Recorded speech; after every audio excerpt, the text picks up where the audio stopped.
Now, what if you're working? And here's the setup. I'm wondering, how do you do this direct approach when somebody is at work?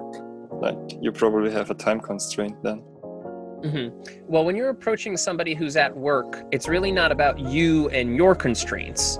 It's about them and making sure they don't feel cornered or uncomfortable, right? It's flattering sometimes, but it can also go really poorly, and you can feel really cornered, especially in service industry, because if you're working as like a waitress or if you're working at a counter, you can't get away from that situation. And this is going to be a bit of personal preference. Some women will always feel cornered or that it's inappropriate to be approached if they're working.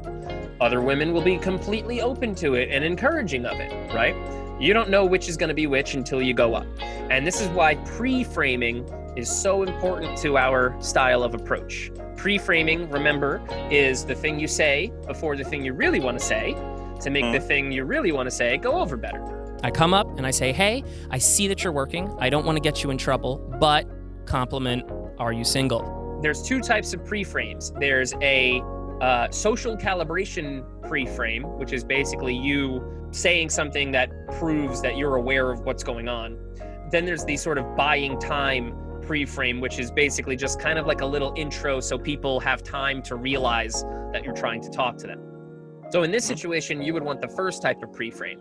And what you want your pre-frame to do for you is demonstrate that you are aware that she is working, aware that she might not be comfortable with this, and letting her know that she has nothing to fear because she can reject you and you'll be fine with it. Obviously, if your intentions are like, I just think this person's attractive and I want to like pursue that, I can appreciate that you're like coming from a good place. It doesn't make it any less like stressful at times though.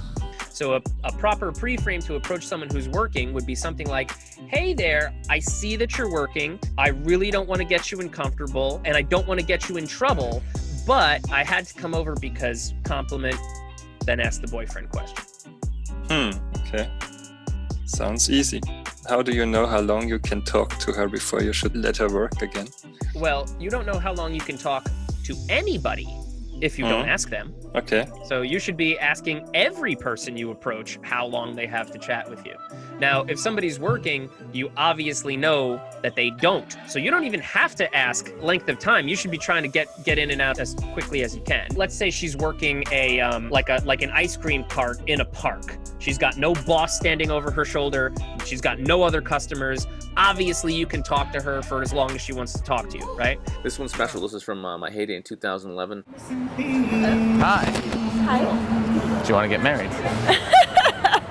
Let me just ask you one important question, and I'll let you continue your hustle. Who's the lucky guy? Did you say there isn't? I'd like to meet you sometime and get to know you properly when you're not working. Cup of coffee, you, me. Yes. Sexual tension. What do you think? 07. Spell it. I'm gonna fuck it up. You're a pain in the ass, girl, because it took me 15 minutes to get your fucking phone number. Normally I'm smooth. I can do it in 2. I know what we're gonna do on our date. It's gonna be great. Just give me a kiss. I'll see you soon. Very nice to meet you. Very weird. I have You have no idea. I'll see you soon.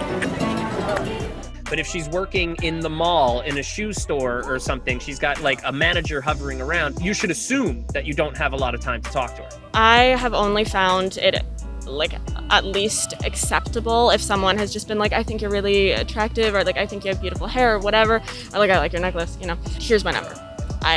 Please, like, if you're interested, like, contact me. It is risky because obviously you can't really control what goes next, but I think it's the easiest way to not take up someone's time, especially if they're in service industry, because in one of those jobs it is very, very stressful, and if you are talking to someone for longer than like taking your order, it can be to that person's detriment. So you should say, you know, as soon as she gives you some sort of positive response, like, oh, no, it's okay. I appreciate the compliment. Yeah, my name is Rebecca and I'm single.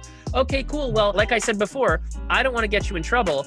How much time do we have to chat? Maybe you should just give me your contact info now. And then when you get called back to work, you can just go and we can pick up the conversation later, right? Or you can joke about it and say, well, like I said, I don't want to get you in trouble. So tell me your phone number right now and I'll memorize it. You know, something like that. Okay. I'll try this out. Cool. I look forward to hearing your results. Yeah, sure.